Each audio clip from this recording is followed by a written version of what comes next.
బస్సులు డ్రైవ్ చేస్తున్న వాళ్ళు మన ఆంధ్రప్రదేశ్ లో మన ఏరియాలో కనిపించరు కానీ తమిళనాడులో చాలా మంది ఆటో డ్రైవర్లు తర్వాత బస్సు డ్రైవర్లు తమిళనాడు గవర్నమెంట్కి ఇది మాకు సాధ్యం కాదు, మేము దేనికైనా సిద్ధమే.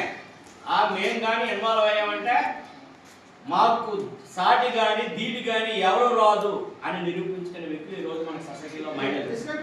టు బి ఫ్రాంక్ ఈరోజు చెప్తున్న జరుగుతున్న విషయం క్లియర్గా చూస్తున్నాం కాబట్టి ఇట్స్ అండ్ సాఫ్ట్వేర్ టెక్నాలజీలో జనరల్గా మెరిట్నే తీసుకుంటారు, రిజర్వేషన్స్ ఉండవు. ఆ మెరిట్ కూడా మేల్ ఆఫ్ ఫీమేల్ డిఫరెన్స్ ఉండదు. ఈరోజు చాలా మంది ఇంచుమించు కొన్ని లక్షలు మంది సాఫ్ట్వేర్ ఇంజనీర్స్ ఉన్నారు త్రూఅవుట్ వరల్డ్ వైడ్. అందులో ఏ ఫీల్డ్లోనైనా కానీ 50-50 లేకపోతే 30-40 60-40లో మేజర్ పర్సంటేజ్ జెంట్స్ ఉన్నారు ఎంప్లాయీస్గా. కానీ ఈరోజు సాఫ్ట్వేర్లో 80% ఉమెన్స్ ఉన్నారు.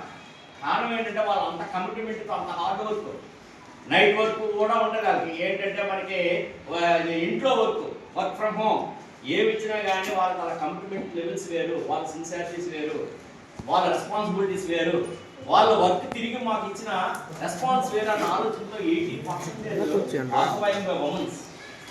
సో మహిళ